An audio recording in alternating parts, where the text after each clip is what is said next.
बच्चों केम छो जय स्वामीनारायण। આપણે પરમાણ્વીય બંધારણની અંદર લાસ્ટ લેક્ચરમાં ક્વોન્ટમાંક ફિનિશ કરે, મુખ્ય ક્વોન્ટમાંક, ગૌણ ક્વોન્ટમાંક, ચુંબકીય ક્વોન્ટમાંક અને સ્પિન ક્વોન્ટમાંક. તો આપણને ગૌણ ક્વોન્ટમાંક, સહાયક ક્વોન્ટમાંક, એઝિમ્યુથલ ક્વોન્ટમાંકની અંદરથી આપણને કુલ 4 પ્રકારની કક્ષકો ખાસ અગત્યની મળી હતી, એસ, પી, ડી અને એફ. આપણે ત્યાં સુધી જ હજી ઇલેક્ટ્રોન રચના લખી શકાય, જી અને એચનો તો ક્યાંય હજુ ઉલ્લેખ થયો નથી. તો આ કક્ષકો જે છે પરમાણ્વીય કક્ષકો, તેના આકારો કેવા હશે તેના વિશે હવે આપણે આજે લેક્ચરમાં જોઈશું. આ આકારો વિશેની જે માહિતી છે જે અહીં એક્ઝામ માટે ખૂબ જ ઉપયોગી છે, એમસીક્યુની અંદર પૂછી શકાય. 2015ની અંદર એડવાન્સમાં આ ટોપિકમાંથી એમસીક્યુ પૂછાયો હતો, જે આલેખ આધારિત હતો કે નોડ કેટલા મળી શકે તે વિશેનો. તો આપણે પરમાણ્વીય કક્ષકોના આકાર વિશે જોઈશું. કઈ પરમાણ્વીય કક્ષકોનો આકાર? તો એસ, પી, ડી, એફ વિશે નહીં ભણીએ, ખાલી ઉપર માહિતી લઈ લઈશું. તો અહીં પરમાણ્વીય કક્ષકોનો આકાર કોની મદદથી નક્કી થાય? તો આપણે આગળના 2 લેક્ચરમાં ભણ્યા હતા કે કોઈ પણ પરમાણુમાં રહેલો ઇલેક્ટ્રોન હોય અને એ ઇલેક્ટ્રોન કઈ કક્ષામાં હશે તો તેના માટે આપણે એક તરંગ વિધેય નક્કી કર્યું હતું, સાઈ. અને એ પણ શીખવાડ્યું હતું કે સાઈનો કોઈ ભૌતિક અર્થ નથી.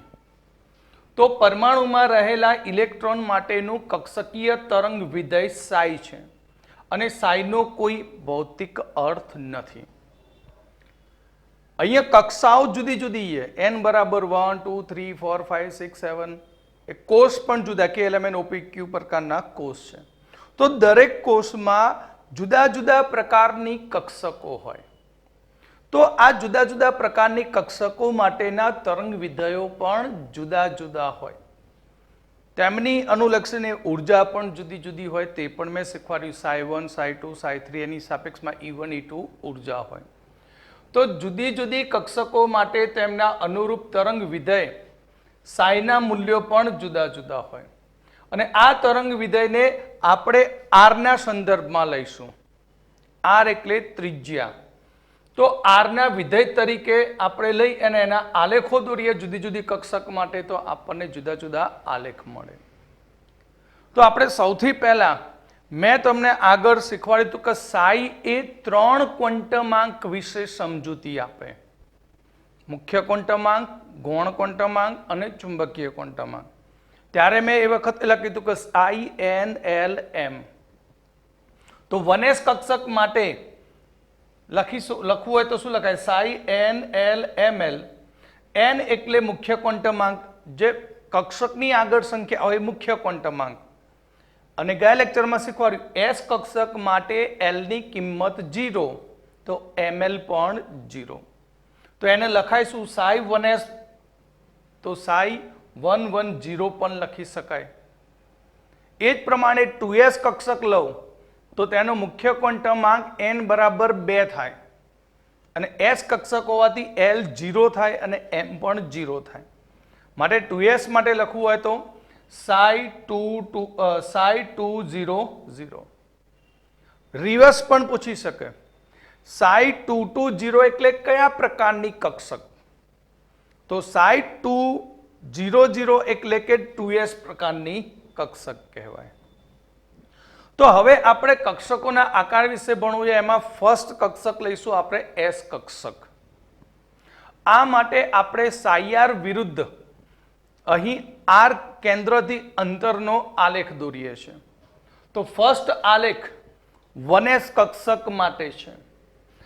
આ જે પોઈન્ટ છે એ પોઈન્ટ એ પરમાણુનું કેન્દ્ર છે. આ પોઈન્ટ પરમાણુનું શું છે? કેન્દ્ર છે. તો એસ કક્ષક 1s. 1s મતલબ શું થયો કે આ કેન્દ્ર છે, કેન્દ્રની ફરતે પહેલી કક્ષક જે છે એ પહેલી કક્ષકમાં ઇલેક્ટ્રોન મળવાની આ ઇલેક્ટ્રોન બતાવે.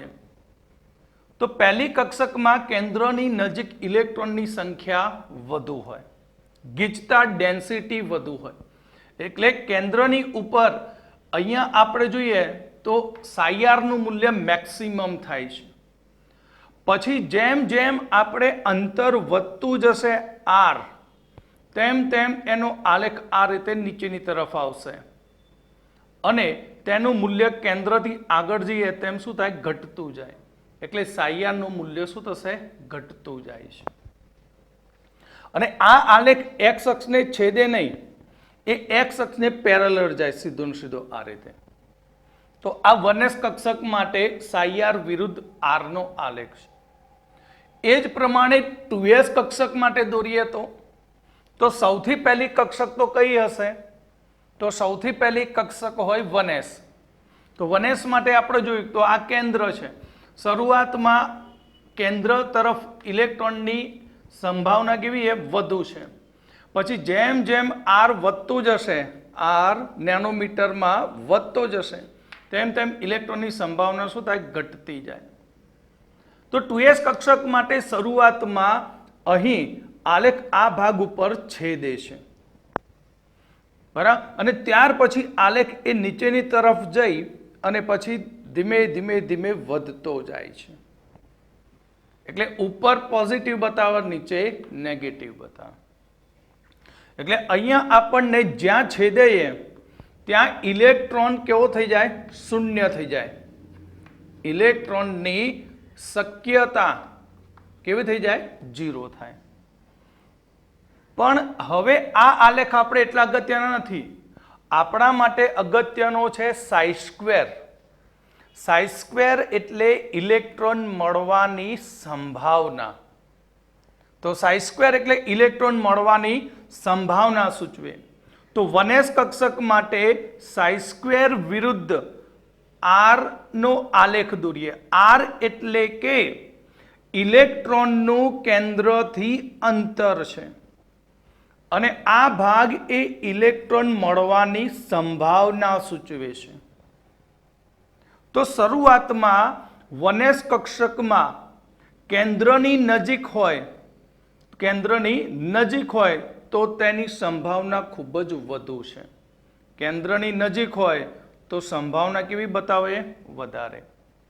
પણ જેમ જેમ અહીંયા કેન્દ્રથી દૂર જઈએ તેમ ઇલેક્ટ્રોનની સંભાવના શું થતી જાય, ઘટતી જાય છે. ઇલેક્ટ્રોનની સંભાવના શું થાય, ઘટતી જાય. તો અહીં 1s કક્ષકનો આલેખ આપણે સાઈ સ્ક્વેર r વિરુદ્ધ r નો દોરીએ તો જોઈ શકીએ છીએ કે શરૂઆતમાં કેન્દ્રના નજીકના અંતરમાં ઇલેક્ટ્રોન મળવાની સંભાવના વધુ છે. જ્યારે આગળ વધીએ તો ત્યાં આપણને ઇલેક્ટ્રોન મળવાની સંભાવના કેવી થતી જાય, ઓછી, ઘટતી જાય છે. હવે આપણે 2s કક્ષક માટે સાઈ સ્ક્વેરનો આલેખ દોરીએ તો થાય શું, આ ભાગ નેગેટિવ હતો. હવે નેગેટિવનો વર્ગ કરો તો શું થઈ જાય, પોઝિટિવ થઈ જાય. એટલે આ આલેખ નીચેથી ફ્લિપ થઈને ઉપર જતો રહે. આલેખ નીચેથી ફ્લિપ થઈને ક્યાં જાય, ઉપર જાય. તો અહીંયાથી આપણે આ પોર્શન તો 1s નો છે. હવે આપણે જોઈએ કે ઇલેક્ટ્રોન અહીંયા શરૂઆતમાં 1s માં અંતર ઓછું, કેન્દ્રની નજીક, તો ઇલેક્ટ્રોન મળવાની સંભાવના વધુ છે. પછી ધીમે ધીમે એ ઘટતી જાય. હવે 2s કક્ષકની વાત કરવા જઈએ તો આલેખ અહીંયા છેદે. આ ભાગ ઉપર ઇલેક્ટ્રોન મળવાની સંભાવના, ઇલેક્ટ્રોન મળવાની સંભવ્યતા એ શૂન્ય થઈ જાય છે અને પછી તેની ઇલેક્ટ્રોન મળવાની સંભવ્યતા શું થાય, વધતી જાય, વધતી જાય, વધતી જાય. અને પછી પાછું શું થાય, ઘટતું જાય. પછી પાછું શું થશે, ઘટતી જશે. ઇલેક્ટ્રોન મળવાની સંભવ્યતા ઘટતી જાય. તો જ્યાં ઇલેક્ટ્રોન મળવાની સંભાવના શૂન્ય બને તે ભાગને કહેવામાં આવે છે નોડ અથવા તો નોડલ સપાટી, નોડ અથવા તો નોડલ સપાટી કહેવામાં આવે છે. અને જે વિભાગમાં ઇલેક્ટ્રોન મળવાની સંભાવના, ઇલેક્ટ્રોન મળવાની સંભાવના 90% બતાવતો હોય તો તે ભાગને આપણે કહીએ છીએ કક્ષક. શું કહીએ છીએ આપણે? કક્ષક. તો આ આલેખ ઉપરથી આપણે 1s, બરાબર, આ આલેખ કોનો છે? 1s નો. તો 1s માટે આપણે આકૃતિ દોરીએ તો તેની આકૃતિ આ રીતે મળે. તો આ કેન્દ્ર છે.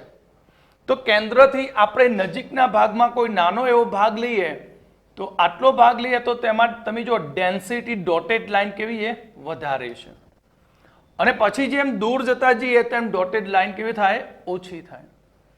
એનો મતલબ કે ઇલેક્ટ્રોન મળવાની સંભાવના ઘટતી જાય. ક્યારે? કેન્દ્રથી દૂર જઈએ ત્યારે.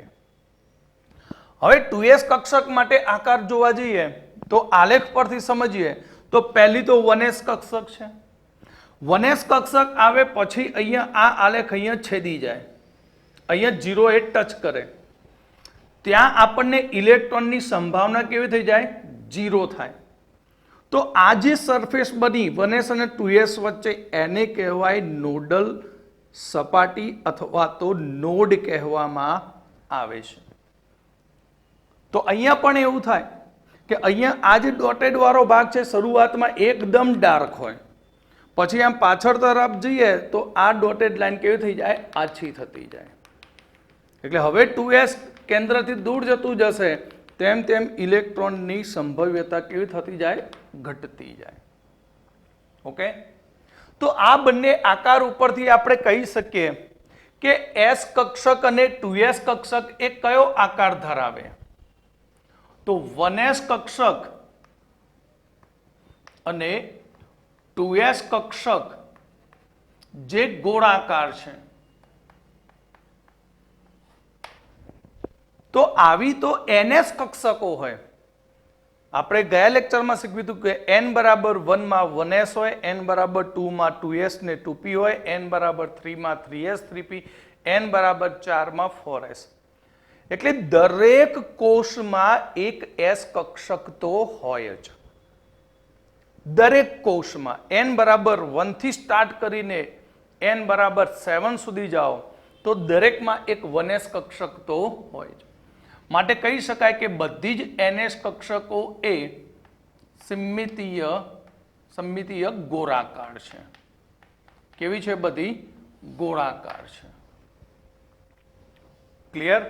તો આપણે જોઈ શકીએ કે 1s કક્ષકમાં નોડ નથી મળતો. નોડ ક્યાં મળ્યો? આપણને 2s કક્ષકમાં મળે છે. તો નોડની સંખ્યા કેટલી થાય? તો નોડની સંખ્યા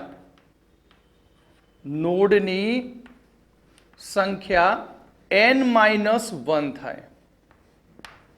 કારણ કે પહેલી કક્ષકમાં 1s માં નોડ નથી, માટે નોડની સંખ્યા n-1 થાય. તો 2s કક્ષક, ધારો કે હું લઉં 2s કક્ષક, તો 2s માં નોડની સંખ્યા કેટલી? તો 2s કક્ષકમાં નોડની સંખ્યા કેટલી? તો આપણું સૂત્ર હતું n-1 એટલે 2 - 1 એટલે 1. તો 3s કક્ષકમાં નોડની સંખ્યા કેટલી? તો 3s કક્ષકમાં નોડની સંખ્યા થશે 3 - 1 એટલે 2 નોડ થાય. 3 - 1 એટલે કેટલા નોડ થશે?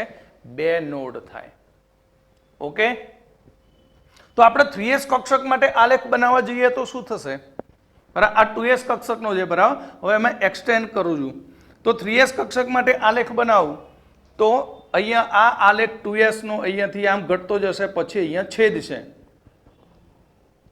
ક્રોસ કરશે, કટ કરશે આલેખ, અને પછી ત્યાંથી પાછું આ વધશે અને આ રીતે આગળ વધશે. તો આ 3s માટે. તો અહીં અંતરના આલેખ ઉપર જેટલા કટ પડે તેટલી તેની નોડની સંખ્યા થાય, જે પાછળની કક્ષક આવે તેના માટે. જો 2s કક્ષક માટે કટ કેટલો પડ્યો? એક જ, તો એક નોડ. 3s કક્ષક માટે કેટલા કટ પડ્યા? 2 કટ, તો 2 નોડ. માટે તેમાં ns કક્ષકમાં નોડની સંખ્યા થાય n-1 થાય. હવે એસ કક્ષકની વાત કરીએ આપણે, તો એસ કક્ષક બધી ગોળાકાર હોય છે. ગોળાકાર હોવાને કારણે તમે કેન્દ્રથી સરખા અંતરે જાઓ, કોઈ પણ દિશામાં, કેન્દ્રથી સરખા અંતરે જાઓ કોઈ પણ દિશામાં, તો ઇલેક્ટ્રોન મળવાની સંભાવના હોય અને હોય જ. અને એ બધી સરખી જ હોય. કેન્દ્રથી આર અંતરે જાઓ એસ કક્ષકમાં, તો ઇલેક્ટ્રોન મળવાની સંભાવના કેવી હોય? સરખી જ હોય. એટલે એસ કક્ષક માટે આપણે ક્યારે, કોઈ પણ કક્ષક હોય તો એ કક્ષક માટે ક્યારે આપણે 100% સીમા સપાટી દોરી શકતા નથી. આવી ડાર્ક લાઈન એની જગ્યાએ આપણે શું દોરીએ? ડોટેડ દોરીએ. બરાબર? કેમ નથી દોરી શકતા 100% સીમા સપાટી? એનું કારણ, ગમે તે અંતરે જાઓ પણ સાઈ નું એક મૂલ્ય તો તમને મળે જ. ગમે ત્યાં જાઓ પણ ઇલેક્ટ્રોન તો ત્યાં મળવાનો જ તે કક્ષકમાં. બરાબર? 1s ની વાત કરું તો 1s માં અહીંયા ગમે ત્યાંથી ઇલેક્ટ્રોન મળશે જ સાઈ ના લીધે. એટલે એની સીમા સપાટી બાઉન્ડ્રી ફિક્સ બાંધી શકાય નહીં. એ જ પ્રમાણે 2s માટે લો તો 2s માટે પણ સાઈ નું મૂલ્ય, એના માટે પણ કોઈ સીમા સપાટી 100% શુદ્ધ બનાવી શકાય નહીં. હવે જોઈએ કે n નું, અહીંયા n બરાબર કેટલો છે? 1, અહીંયા n બરાબર 2. તો જેમ જેમ મુખ્ય ક્વોન્ટમાંક n વધતો જાય તેમ, જો આનું કદ આવડું છે તો એના કરતાં 2s નું કદ મોટું, 3s નું એના કરતાં મોટું, 4s નું તેના કરતાં પણ મોટું થાય. તો n વધે, બરાબર? શું વધતું જશે? n. તો અહીંયા લખીએ આપણે કે n વધે તો એસ કક્ષકનું કદ વધે. એટલે 4s greater than 3s greater than 2s greater than 1s કદમાં. અને તમે જાણો છો જેમ કદ વધતું જાય કક્ષાનું તેમ ઉર્જા પણ વધે. ઉર્જા પણ શું થાય? વધતી જાય. માટે સૌથી હાઈએસ્ટ ઉર્જા 4s કક્ષકની, પછી 3s કક્ષક, પછી 2s કક્ષક, પછી 1s કક્ષકની ઉર્જા. ક્લિયર? તો અહીંયા આ ટોપિકમાં આપણે સૌથી પહેલા આલેખ વિશે સમજ્યા. આલેખમાં એવું સમજ્યા કે જ્યારે અહીંયા કેન્દ્રથી ઇલેક્ટ્રોન માટેનું આર અંતર વધતું જાય છે તેમ તેમ ઇલેક્ટ્રોનની સંભાવના શું થાય? ઘટતી જાય. અને એસ કક્ષકમાં, 2s કક્ષક માટે જોઈએ તો કોઈ એક સમયે તેની ઇલેક્ટ્રોનની સંભાવના ઘટીને કેવી થઈ જાય? 0 થાય છે. તો અહીંયા એક ખાસ અગત્યની વ્યાખ્યા તમને મળી કે પરમાણુનો એવો વિસ્તાર કે સપાટી કે જ્યાં ઇલેક્ટ્રોનની સંભાવના 0 હોય તે વિસ્તારને કહેવામાં આવે છે નોડ, અથવા તો નોડલ સપાટી કહે છે. તો અહીં નોડની સંખ્યાનું સૂત્ર આપણે બનાવ્યું કે નોડ બરાબર n-1. તો 2s માં નોડ કેટલો હોય? 1, 3s માં 2, 4s માં 3. ક્લિયર? આ હતું એસ કક્ષક માટે નોડની સંખ્યા. અને પરમાણુનો એવો વિસ્તાર કે જ્યાં ઇલેક્ટ્રોનની સંભવ્યતા 90% કરતાં વધુ હોય તો તે ભાગને આપણે કક્ષક કહે છે. શું કહીએ છીએ? કક્ષક. અને જેમ n નું મૂલ્ય વધતું જશે તેમ એસ કક્ષકોના કદ પણ વધતા જાય. અને કક્ષકોનું કદ વધે તો કેન્દ્રથી અંતર વધે તો ઉર્જા પણ વધતી જાય. તો આ હતી એસ કક્ષક માટેની માહિતી. ઓકે?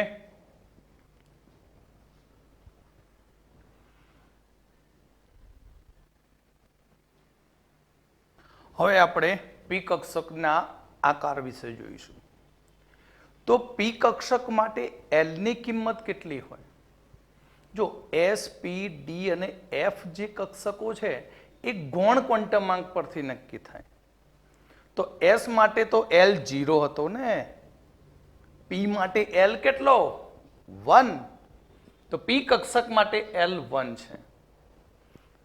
યાદ રાખો કે પી કક્ષક કયે કોષથી શરૂ થાય? તો પી કક્ષક માટે n નું મૂલ્ય ઓછામાં ઓછું 2 હોય. પી કક્ષક માટે n નું ઓછામાં ઓછું મૂલ્ય 2 જ હોય. ક્લિયર? 1p ક્યારેય ના હોય, શક્ય જ નથી, કારણ કે 1 માં તો 1s જ હોય. એટલે કે પી કક્ષક માટે n નું ઓછામાં ઓછું મૂલ્ય કેટલું છે? તો 2 છે. આ પી કક્ષકનો આકાર કેવો છે? ડંબેલ આકાર છે. એટલે એનો આકાર આ રીતે છે, ડંબેલ આકાર. એટલે પી કક્ષક જુઓ તો 2 ભાગમાં વિભાજિત થયેલી જોવા મળે સેન્ટરથી. એટલે પી કક્ષકની અંદર અહીંયા 2 ભાગ હોય છે, જેને આપણે પિંડક, લોબ કે દડા કહીએ છીએ. પિંડક, લોબ કે શું કહીએ? દડા કહીએ છીએ.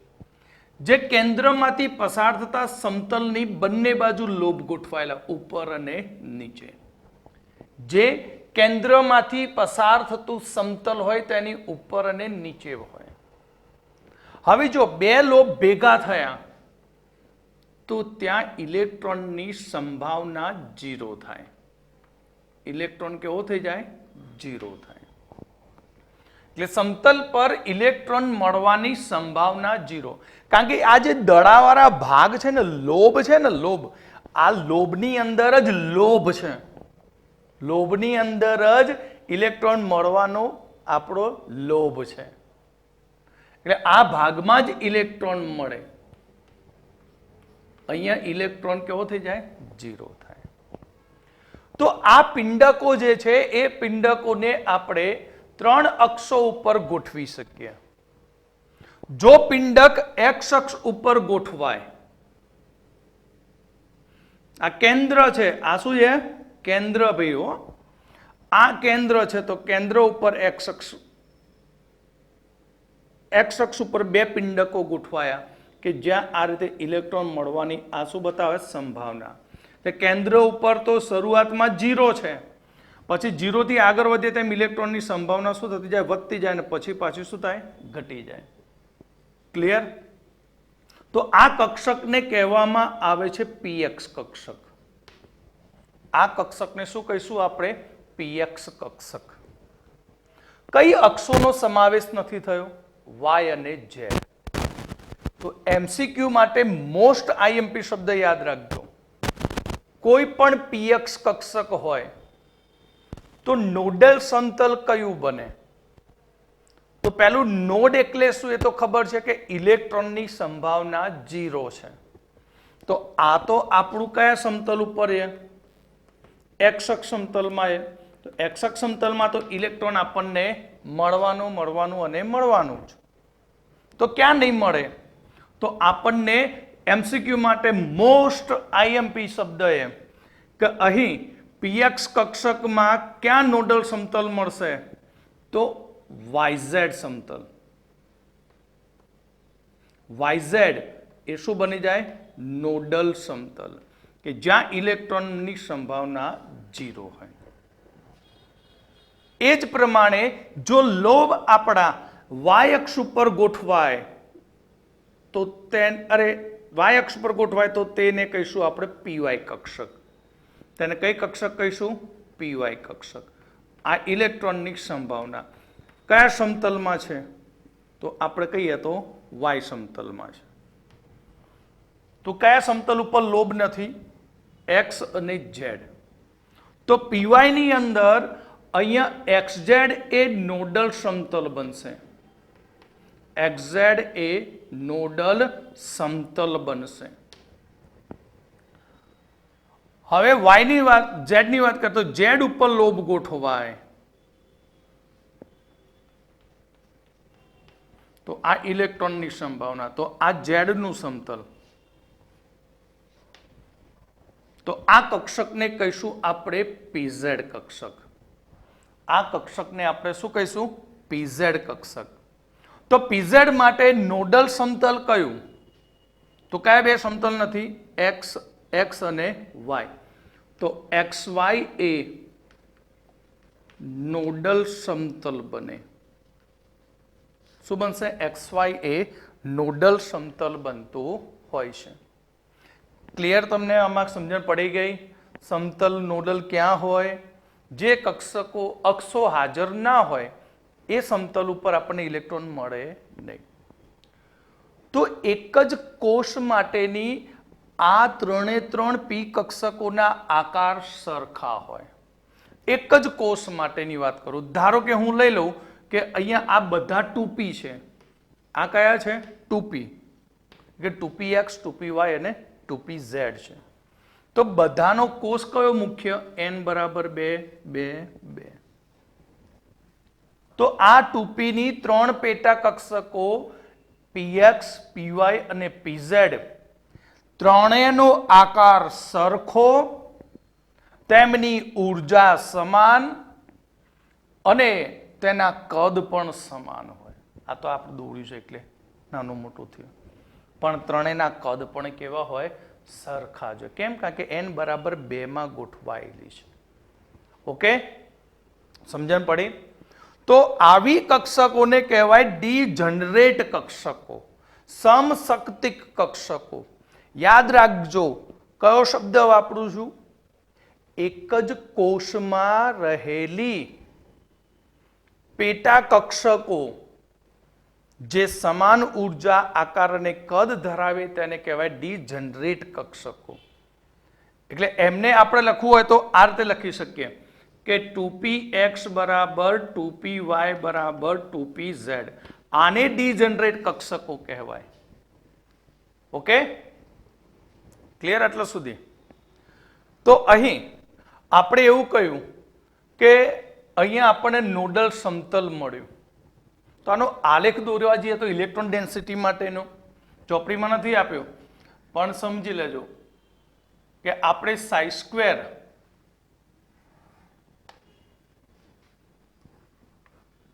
સ્ક્વેર આર વિરુદ્ધ આર કેન્દ્રથી અંતરનો આલેખ. ઓકે, તો શું થયું આલેખમાં? મેં હમણાં તમને સમજાવી દીધું. યાદ કરો, ફર્સ્ટ આકૃતિમાં સેન્ટર ઉપર ઇલેક્ટ્રોન કેવો છે? 0. તો 2p માટે સેન્ટર ઉપર ઇલેક્ટ્રોન 0. પછી જેમ જેમ અંતર વધતું જશે તેમ તેમ ઇલેક્ટ્રોન ડેન્સિટી કેવી બનશે? મહત્તમ બનશે.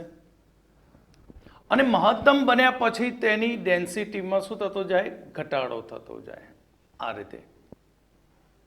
ઓકે, એટલે અહીં આપણને n બરાબર 2p માં એક પણ નોડ મળતો નથી.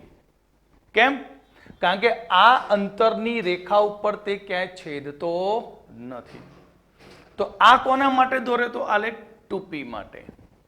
હવે ધારો કે આ જ આલેખ 3p માટે દોરું તો કોના માટે દોરું? 3p માટે. થોડું નાનું બનાવીશ કારણ કે બોર્ડ પર જગ્યા ઓછી.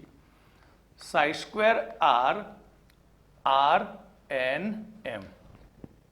તો જુઓ, શરૂઆતમાં 2p હોય કેન્દ્ર ઉપર, તો 2p થી શરૂઆતમાં ઇલેક્ટ્રોનની સંભાવના વધતી ગઈ વધતી ગઈ વધતી ગઈ, પછી ઘટી ગઈ અને એ અહીંયા છેદે. અને ફરી પાછું 3p માટે જવું તો ફરી પાછું ઇલેક્ટ્રોનની ઘનતા ધીમે ધીમે વધતી જશે અને પછી ઘટતી જશે અને આગળ જતા પેરેલલ બને. અને 4p આવે તો પાછું છેદે. તો આ થઈ 2p, આ થઈ 3p. તો અહીંયા છેદ કર્યો તો છેદની પાછળ કઈ કક્ષક છે? 2p છે, અરે 3p. માટે 3p માં આપણને એક નોડ મળતો હોય છે. તો p કક્ષકમાં નોડની સંખ્યાનું સૂત્ર શું? તો p કક્ષકમાં નોડની સંખ્યા n-2 થાય. શું થાય? n-2. કારણ કે n બરાબર 2, 2p તો આવવાનો જ નથી, એમાં નોડ તો આપણને કે દેખાતો જ નથી. કેમ? સેન્ટર ઉપર જ ઇલેક્ટ્રોનની સંભાવના 0 છે. ઓકે, તો હવે આ સૂત્ર પ્રમાણે આપણે જોઈએ તો 3p માં નોડ કેટલા? તો 3p માં નોડ કેટલા? તો 3 - 2 એટલે કેટલો થશે? 1. 4p માં નોડ કેટલા? તો 4 - 2 એટલે 2 નોડ થશે. આમને રેડિયલ નોડ પણ કહી શકીએ આપણે. શું કહી શકીએ? Radial node. મેં આ થિયરી વિશે કોઈ ચર્ચા કરી નથી, પણ આપણે એક્સેપ્ટ કરી લઈશું રેડિયલ નોડ ની સંખ્યા. કારણ કે સાઈ માટે આર, થીટા અને ફાઈવ હોય એના ઉપરથી રેડિયલ નોડ નક્કી થતો હોય, પણ એ બહુ જ ઉચ્ચ કક્ષાનું નોલેજ જોઈએ. બરાબર? એટલે એના આપણે નથી ભણતા, પણ ડાયરેક્ટ n-l-1. n એટલે મુખ્ય ક્વોન્ટમાંક, l એટલે ગૌણ ક્વોન્ટમાંક અને -1. ઓકે? તો જો ધારો કે મને કહે કે 5p માં રેડિયલ નોડ અથવા નોડની સંખ્યા શોધો. જો 5p માં નોડ કહે તો શું થશે? તો 5p માં નોડ કેટલા થાય? 5 - 2 એટલે 3. તો રેડિયલ નોડ કેટલા? તો 5p છે. તો 5p માટે n બરાબર 5 અને l કક્ષક હોવાથી 1. p હોવાથી l બરાબર કેટલો થાય? 1. તો રેડિયલ નોડ કેટલા? તો 5 - 1 - 1 કેટલા થયા? 3 રેડિયલ નોડ થયા. ઓકે? તો અહીં જેમ મુખ્ય ક્વોન્ટમાંક n નું મૂલ્ય વધતું જશે તેમ કક્ષકોનું કદ પણ વધતું જશે. આ કઈ કક્ષક હતી? 2p હતી. ધારો કે 3p હોય તો એ આ રીતે આવશે 3p. બરાબર? 4p હોય તો 4p હોય તો આ રીતે આવશે. કદ એનું સતત શું થાય? વધતું જાય. ઓકે? બરાબર? લેક્ચર ભણો છો ત્યારે આકૃતિ ઉપર આકૃતિ દોરી, એટલે પહેલા સિંગલ દોરવાની, પછી આ સમજવા માટે દોરી મેં. તો મુખ્ય ક્વોન્ટમાંક n નું મૂલ્ય વધતું જશે તેમ p કક્ષકનું કદ પણ વધતું જાય. અને જેમ કક્ષકનું કદ વધે તેમ ઉર્જા પણ શું થાય? વધતી જાય. એટલે 4p કરતા 3p, 3p કરતા 2p ની ઉર્જા ઓછી હોય. બરાબર? એ જ પ્રમાણે કદમાં કહીએ તો 4p નું કદ મોટું, 2p નું કદ સૌથી નાનું છે. ઓકે? p કક્ષકના આકાર ક્લિયર, નોડલ સમતલ, નોડની સંખ્યા ગણતા આવડશે. આ એમ ના સમજતા કે આ ટોપિકો થોડા અવિતરા લાગે, ચોપડીમાં બધું સળંગ લખેલું એટલે મજા નથી આવતી, પણ very very most IMP NEET માટે તો 100%ની વાત છે. ઓકે?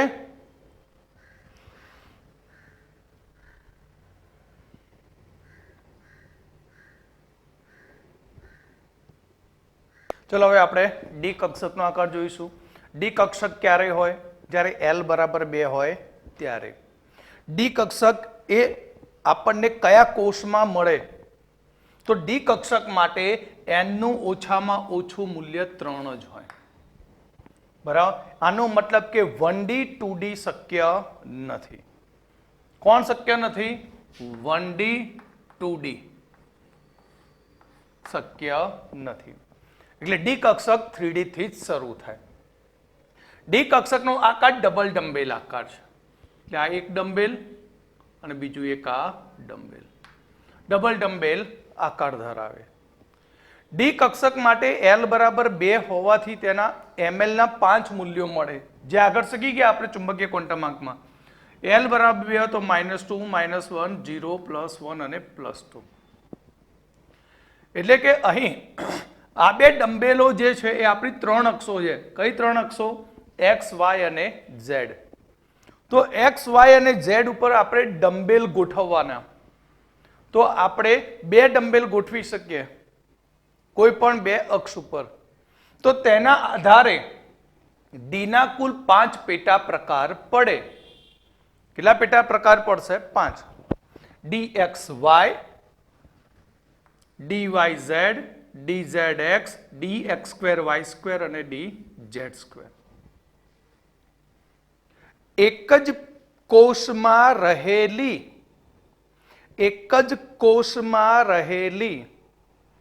5 પેટા ડી કક્ષકો સમાન શક્તિ, સમાન ઉર્જા અને સમાન કદ ધરાવતી હોય. આકાર પણ સમાન હોય. એટલે ધારો કે મેં 3D કક્ષક લીધી તો 3D ના કુલ 5 પેટા કોષ 3DXY, 3D YZ, 3D ZX, 3D x2 અને 3D Z2. તો ત્રણે અરે પાંચે પાંચ કક્ષકો કેવી બને? સમાન શક્તિ ધરાવતી આ રીતે. બીજું કે જેમ n નું મૂલ્ય વધતું જાય તેમ તેમ કક્ષાનું કદ વધતું જાય અને ઉર્જા પણ વધતી જાય. તો આપણે સિમ્પલ આકૃતિ દ્વારા પહેલા શરૂઆત કરીએ કે dxy. તો આ ડી કક્ષકો જે છે એ આ 90 ડિગ્રીનો ખૂણો છે xy ની અંદર. તો તે 45 ડિગ્રીએ ગોઠવણી પામે. કઈ ડિગ્રીએ ગોઠવણી પામશે? 45 એંગલે. 45 ના ખૂણે આ રીતે ગોઠવાય. આ 2D માં. તો આ થઈ dxy. બરાબર, ખાલી સમજવા માટે 45 ડિગ્રીના ખૂણે ગોઠવાતી હોય. dzx, dyz,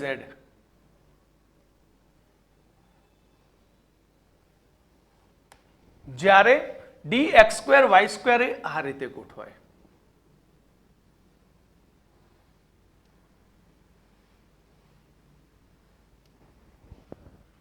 અને dz2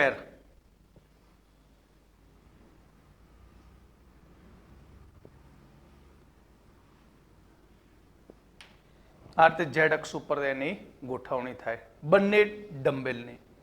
ઓકે, તો હવે આપણે એના આકારો જોઈશું અને આપણને ક્યાં નોડલ સમતલો મળશે અને કેટલા મળશે ડી માં તેના વિશે મોસ્ટ આઈએમપી હવે શરૂ કરીએ આપણે ડી કક્ષક માટે.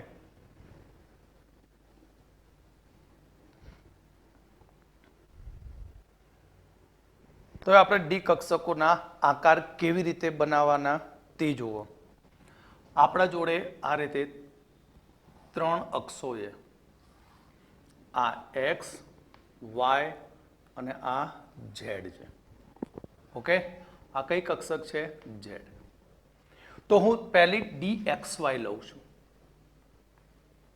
dxy કોની જરૂર નથી મારે? z ની. તો ચલો મેં આ લીધો y, આ લીધો x. જો ટેકનિક કેવી રીતે બનાવવાની કક્ષકો. ઓકે, હવે શું કરીશ? બે સમતલ લેવા પડે x અક્ષ ને y અક્ષ માટેનું. તો મેં અહીંયાથી એક સમતલ લીધું આ રીતે.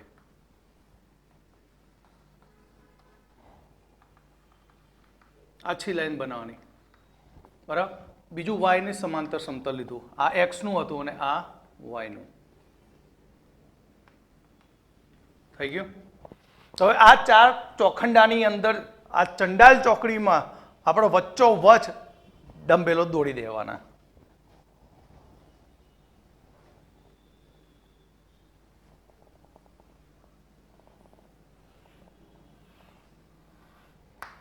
બરાબર, બાકી રહે કઈ કક્ષક? એમને મૂકી દે અક્ષ સેન્ટરમાંથી પસાર થતી. આ થઈ ગઈ તમારી z અક્ષ. આ આકાર તમારો કમ્પ્લીટ તૈયાર. કોનો આકાર? dxy. ક્લિયર? સમજણ પડે? બરાબર, હવે આપણે બીજો dyz. ધ્યાનથી જોજો કેવી રીતે બનાવવાના. બરાબર, આના આમ કાપવાના, આમ કાપવાના, એ બધું કંઈ કાપવાનું નહીં. ખોટા આપણે કપાઈ જઈએ. આ y. બરાબર, અને આ કઈ અક્ષ છે? z અક્ષ. ઓકે, આ z અને આ y. શું કરશો? સમતલ મૂકી દઈએ, કારણ કે 90 ડિગ્રી હોય આ બધી કક્ષો. તો અહીંયા આને પેરેલલ મૂકી દઈએ.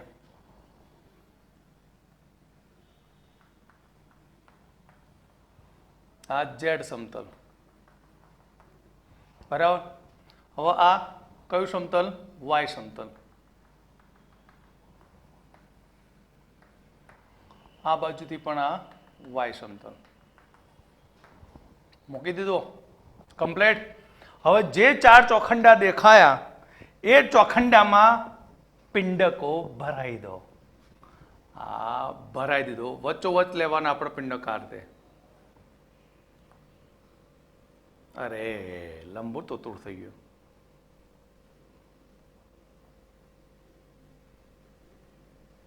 ઓકે, બીજો આ ભાગ છે આખો,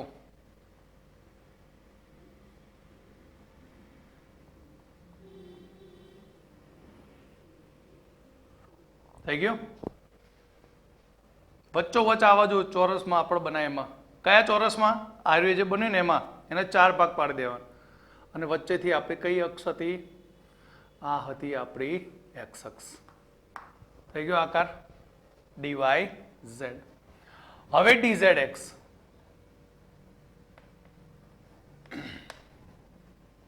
તો આપણું આ એક્સ અક્ષ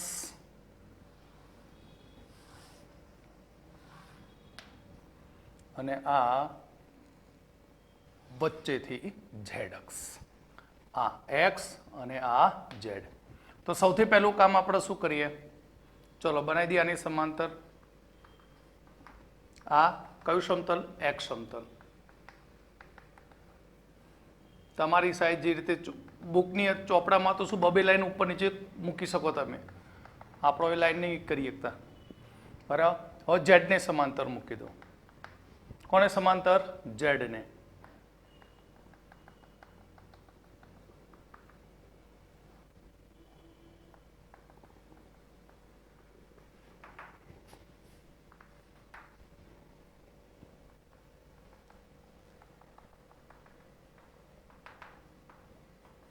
થઈ ગયું? આ હવે મૂકી દો અંદર.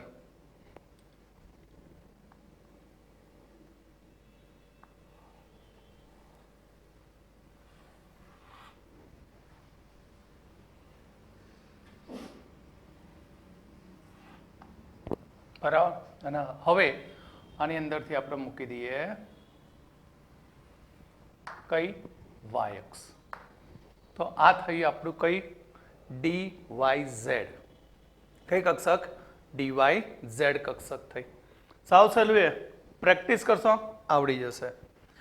તો આપણી ચલો હવે પહેલા આ 3 વિશેની વાત કરી લઈએ. બરાબર. આ ડીએક્સ વાય હતું, તો ડીએક્સ વાય સમતલની અંદર ઇલેક્ટ્રોન મળે, પણ એક્સ વાયમાં મળશે, પણ વાયઝેડ અને ઝેડ એક્સમાં મળશે નહીં. બરાબર. અહીંયા આપણે એવી રીતે કટ કરવાનું પ્લેનનો કે જેથી આ પિંડક ક્યાંય કપાવા જોઈએ નહીં. તો એવા 2 સમતલ આપણને મળશે આમાં. કયા? એક મળશે XZ અને બીજો મળશે YZ. તો આ 2 સમતલો જે નોડલ સમતલ બનશે. નોડલ સમતલ એટલે એમ પૂછે કે DXY માટેના નોડલ સમતલો કયા? તો કઈ નહીં ભાઈ, XY 2 જુદા કરીને Z નાખી દો બંને ઉપર, તો એના 2 સમતલો થાય. DYZ, તો DYZ માટે નોડલ સમતલો કયા મળશે? ખાલી યાદ જ રાખવાનું છે. તો આપણે લીધું Y અને આ Z. કઈ અક્ષનો ઉપયોગ નતો કર્યો? X. તો XY XZ. બરાબર. આ બંને બનશે તેના નોડલ સમતલ મળશે. ઓકે. હવે DZX, તો DZX તો XZ. કોણ ગેરહાજર હતું? Y. તો આપણને અહીંયા 2 સમતલો મળશે નોડલ. કયા? XY અને YZ. આ નોડલ સમતલ છે. મોસ્ટ IMP છે MCQ માટે. પછી તમને એમ કે 3DXY માં 3DXY કક્ષક માટે નોડલ સમતલ ક્યાં મળે? તો 3DXY માટે નોડલ સમતલ કે તો XZ અને YZ. એ જ પ્રમાણે તમને કહે કે 3DY અરે 3DYZ. તો 3DYZ માટે નોડલ સમતલ કયા? તો XY અને XZ. એ જ પ્રમાણે અહીંયા તમને કહે કે 3DZX માટેના નોડલ સમતલ ક્યાં હોય? તો XY અને ZY ની અંદર હોય. ઓકે.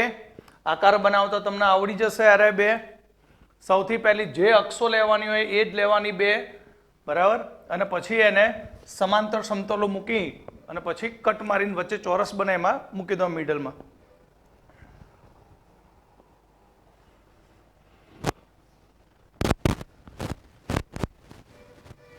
હવે આપણે DX² Y².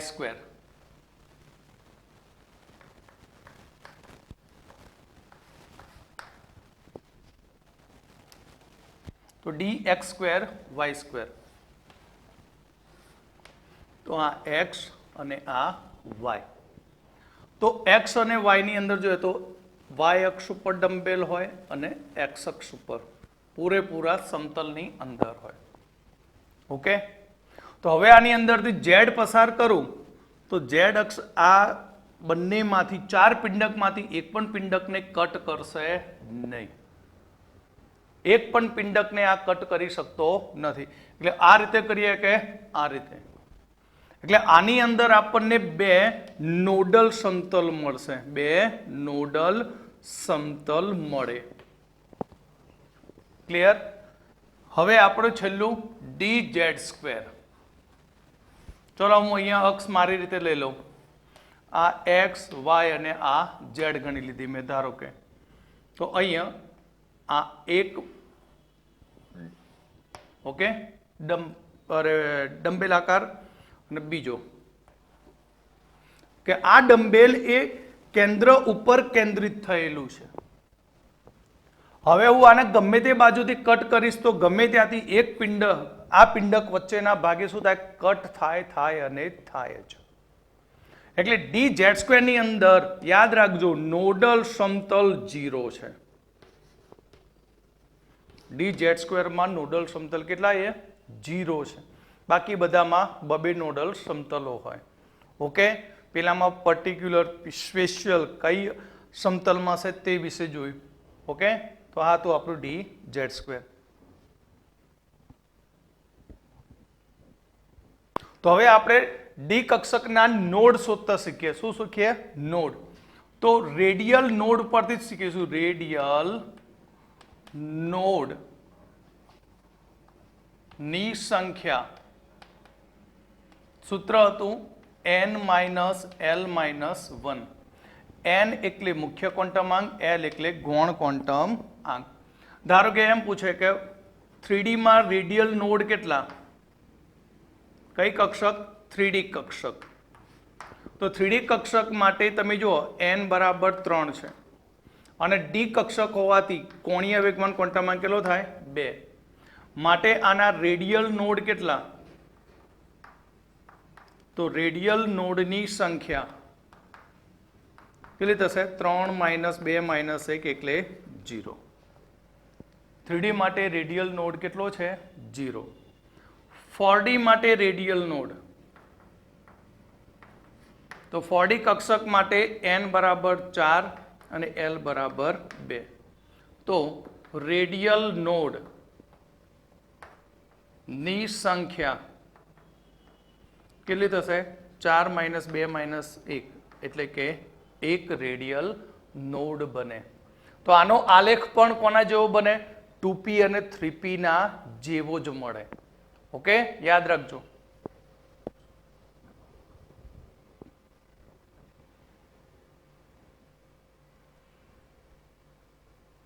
હવે લાસ્ટ f કક્ષક. f કક્ષક માટે l નું મૂલ્ય કેટલું છે? 3.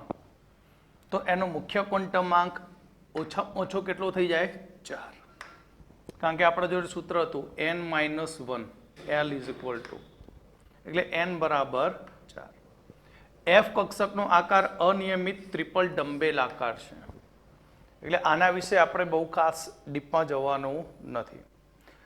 l બરાબર 3 હોય તો ml ના કુલ 7 મૂલ્યો મળે આપણને. કેમ? કારણ કે આપણે જે સૂત્ર હતું -l થી 0 થી +l એટલે -3 -2 -1 0 +1 +2 અને +3. એટલે f ની કુલ 7 પેટા કક્ષકો બને. fz ઘન, fx ઘન, fy ઘન, fxyz, fyx² - z², f x લીધો છે ને તો અહીંયા આવશે y² - z² અને fz x² - y². તો આ રીતે કુલ આપણને 7 પેટા કક્ષકો મળે છે. ઓકે.